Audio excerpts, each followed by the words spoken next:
with Northwestern coach Matt Storniolo. We're getting ready for the NCAA tournament. Gosh, you guys have an interesting team that's really put on some pretty good performances this year. Talk about your season, because it wasn't just conference and nationals for your group. No, it was a bit of a roller coaster this season. We had some really good performances, but then we dropped a few matches that would probably make you scratch your head and say, hey, how those guys lose to that team. But when we're healthy and guys are competing well, we're really dangerous, and we brought a good group of 5 guys to this tournament. So we're in a position to do some damage here and walk away with a good performance. So how do you assess the Big Tens? I mean, it's the toughest tournament in college besides this one, really. I mean, maybe Midlands, right? Yeah, well, in a lot of ways I say Big Tens is a tougher tournament than the NCAA, because here you can kind of get on a bit of a roll those first couple of rounds. And at the Big Ten tournament, it's game on from match 1. So I think we competed well, competed hard. A couple of results that we wish we would have came away with a little bit better. But going into that tournament, we were only supposed to qualify 3 guys. We walked out of there with 5. So feel pretty good about it. And guys are in good positions here at the national tournament with their seeds to go deep in the tournament and hopefully have a couple champs and several All-Americans.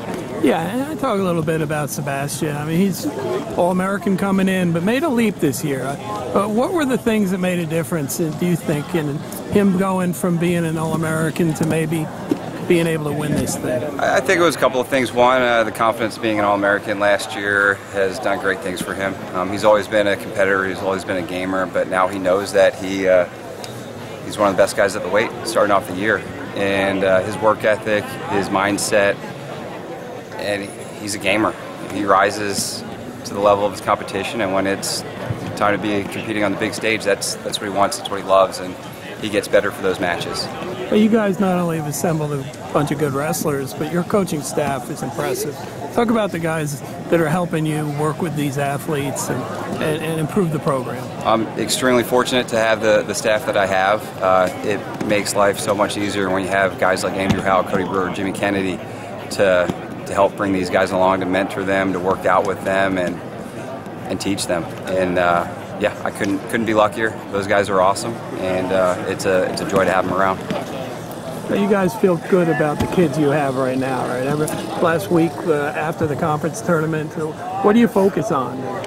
It's the little things at this point, and really you're not going to change a whole lot between conferences and NCAA tournament. So it's about making sure everybody stays healthy, mentally they're in a good place, and preparing for certain opponents in certain ways. But all the work's been put in at this point. It's time to go out there and have fun. You guys have some pretty good facilities recently. They changed and fixed up some gyms, and they did. I mean, that must be pretty fun to be part of that, right? It is, and I've been at Northwestern now for 10 years, and the transformation that's happened there over this past decade is unbelievable. The new arena, you're not going to find a nicer arena in college sports. The new weight room and indoor football center and academic services are top-notch, second to none. So Jim Phillips has done a phenomenal job as an athletic director in bringing the athletic department along, and now the teams need to step up and perform to the level that those buildings deserve. Well, hey, good luck with your guys this weekend. I've really enjoyed watching the way your team competes. Thank you. You know, I can understand the roller coaster part, but you know, it's got to be good feeling coming into the Nationals that you've got some guys that are going to do well. Absolutely, we're excited. Well, thank you very much, man. Thank you.